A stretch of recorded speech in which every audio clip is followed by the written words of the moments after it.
Сәлеметсіздер ме, құрметті менің тыңдармандарым. Арнамды жоғалтып алмау үшін тіркеліп, қоңыраушаны басуды ұмытпаңыздар.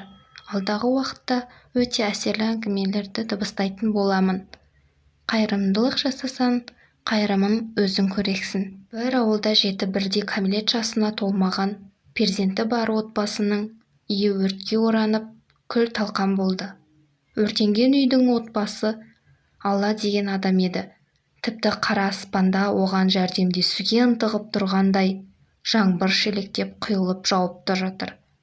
Өрттің күшті болған соншама сөндіру мүмкін болмады. Тек қана үйдің күлі ғана қалды. Жеті бірдей бала-шаға үй-күйсіз далада қалды.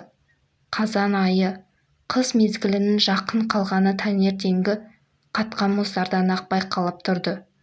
Ауыл имамы Сағдат ұстаз ауыл тұрғындарына әр бір шаңырақтан 2000 теңгеден жәрдем ретінде қаржылай көмек көрсетіп, қыс түскенше 2-3 бөлмелі үйде тұрғызып беруге ұсыныс жасады. Көпшілік имамның бастамасын қолдап, еріктілер бірден қағаз қалам алып, жұмысқа кірісіп кетті. Әр отбасының берген әрбір тиынына дейін есепке алып, қағаз бетіне жазып отырыңдар, деп имам еріктілерге бұйрық берді. Ауылда 900 үй бар болса, соның жартысынан көбі белгілеген сумадан асырып берсе, біраз бөлігі белгіленген суманы ғана берді. Бірнеше отбасы қалтасындағы соңғы тиынын берді. 900 отбасының ішінде тек бір ғана отбасы көмектесе алмайтынын, жағдайын нашар екенін айтып, шағымданып, еріктілерді құр алақан шығарып салды.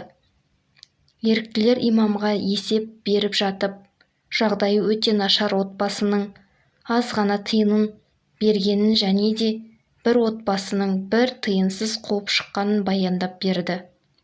Еріктілердің бірі, міне ұстаз, жиналған ақшаға 2-3 емес 7 баланың әрқайсысына жеке-жеке бөлмелі үй тұрғызуға болады, деп жүзіне күлкі үйіріліп қуана хабарлады. Бұл сөзді естіген өртенген үйдің отағасы жалт бұрылып, қалың жұрттың алдына шығып дауысын көтере сөйлеп, жоқ, маған ондай үлкен үй қажет емес, үйдің өртенуіне ешкімнің де кінәсі жоқ қой. Өздері әрең күн көріп отырып соңғы тиынын санап берген. Шатырынан су тамып отырса да менің баспанам үшін теңізге құйған тамшыдай болса да қаражатын қиып берген. Өздері қирап құлағалы тұрған үйде отырып, еш өкінбей бар ақшасын қалтасынан суырып берген. Бір күндік табысын біздер үшін қиған жандардың ақшасына кейін сарайдай үй салғаным жарамас. Мен ол үйде қалай тұрмақпын, деді. Оның бұл әрекетіне көпші тәнті болды. Имам тағы да үндеу жолдады. Ау халқым, біріксек алынбайтын қамал жоқ. Күш бірлікте деген. Кәне кімнің қолы бос, кетпен күрек ұстауға жарайды, соның бәрін құрылысқа асарға шақырыңыздар. Қол көп болса, соншама тезірек бітеміз, деді. Көпшілік құп көріп, бірін-бірі шақырып, қолдарына кетпен күрек алып, құрылыс жұмыстарын бастап та кетті. Жүк көлігі бар адамдар теп-тегін үйден қалған үйіндіні тиеп, тасып көмек көрсетуде. Балалардың көңілі құлазымау үшін ауыл тұрғындары бірінен соң бірі үйлеріне қонақ етіп, сан алуан сыйлық ұсынуда. Кәсіпкер азаматтар азық-түлікті қап-қап етіп үйіп төгіп әкеліп жатыр. Бәріне бас көз болып жүрген имам үйілген құмның үстіне шығып, әлгі бір тиын да бермеген кісінің атын атап шақырды. Халайық араларыңызда Ердәулет атты бауырымыз бар ма, деді. Еш жауап жоқ. Ешкімде менмін деп суырылып шыққан жоқ. Ол жігіттің асарға келмегенін бірден ұғынып, ары қарай сұрап жұрттың мазасын алған жоқ. Әр күн сайын осылай сұрап, көптің ішінен іздесе де таба алмады. 20 күнге жуық созылған құрылыс жұмыстарына бірде-бір рет қатысып, қол ұшын созған жоқ. Өртенген үйдің отағасының қалауы бойынша 5 бөлмелі шағын үй тұрғызып, 7 бала жаңа баспанаға қоныстанып, қуаныштан көз жастарын сығып, әрі бір ат салысқан азаматқа алғысын білдірді. Отағасы алғыс айтып сөз соңында Қиын қыстау күнде менің отбасыма демеу болған әрбір жанға басымды иіп алғыс айтамын. Алла разылығы үшін жасалған әрбір істеріңіз бен берілген садақаларыңыз қабыл болсын. Өздеріңіз көріп тұрғандарыңыздай қаншама азық-түлік пен құрылысқа қажетті заттар артық қалып қойды. Қайыр қалсан бүтін қыл демеуші ме еді? Ендеше шатырынан су өтіп тұрған отбасылардың шатырын жөндеп, азық-түлікті осы заттарды қажетсініп отырған жандарға таратып берсек, қалай қарайсыздар? Деп үндеу жолдады. Көпшілік бір ауыздан оның пікіріне қосыла кетті. Естеріңізде болса, қайырымдылыққа ақша жинағанда мен еріктілерге жағдайы төмен отбасылардың тізімінде жазып отыруға тапсырма берген болатынмын. Менде азық-түлікті беретін отбасының тізімі бар. Баспанасы жөндеуді қажет ететін отбасының да тізімі қолымда тұр. Ендеше іске кірісейік, дейді имам. Азық-түлікті жүк көлігіне тиеп алып, жағдайы төмен отбасыларға тарата бастады. Бір кезде өкпесі өшіп, Ердәулет қолына дорба көтеріп жүгіре жетіп келді.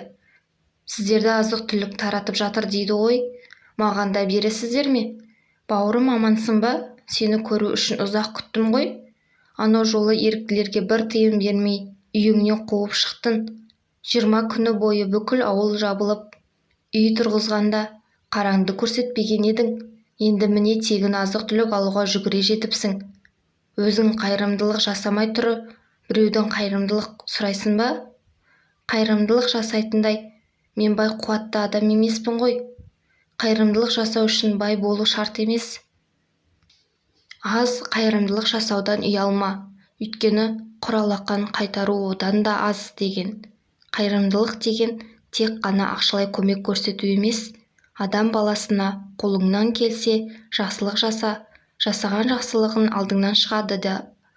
Адам ақылдылығымен қатар қайырымды болуға тиіс. Тек сонда ғана оның осынау адам деген мәртебелі атпен аталуға құқығы болады. Садақа берген 1 теңген Алладан өзіңе 10 есе артық болып қайтады. Анау жүрген отбасын көрдің бе? Келіншегі жүкті екен. Келіншегінің жылап тұрғанын байқаған боларсың.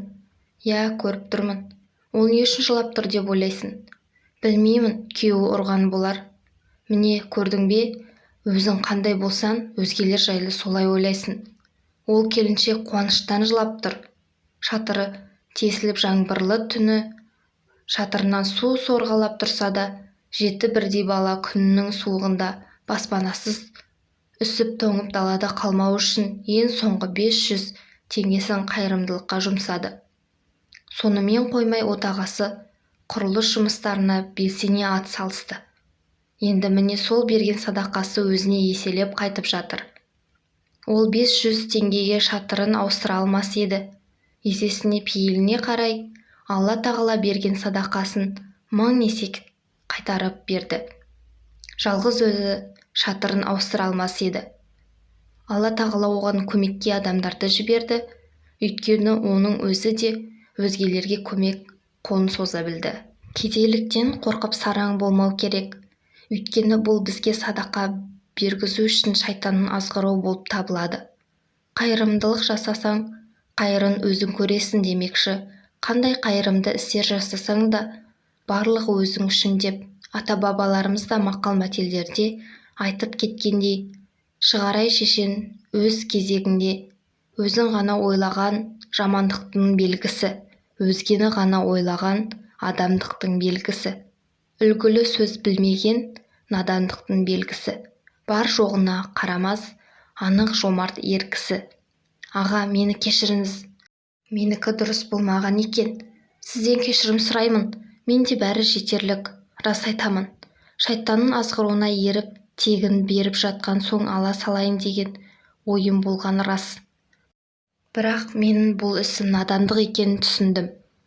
Ердәулет, тұра тұрыңыз деп, үйінен 1 келідей құмшекер мен картошка, пияз салынған қалташаларды алып шықты.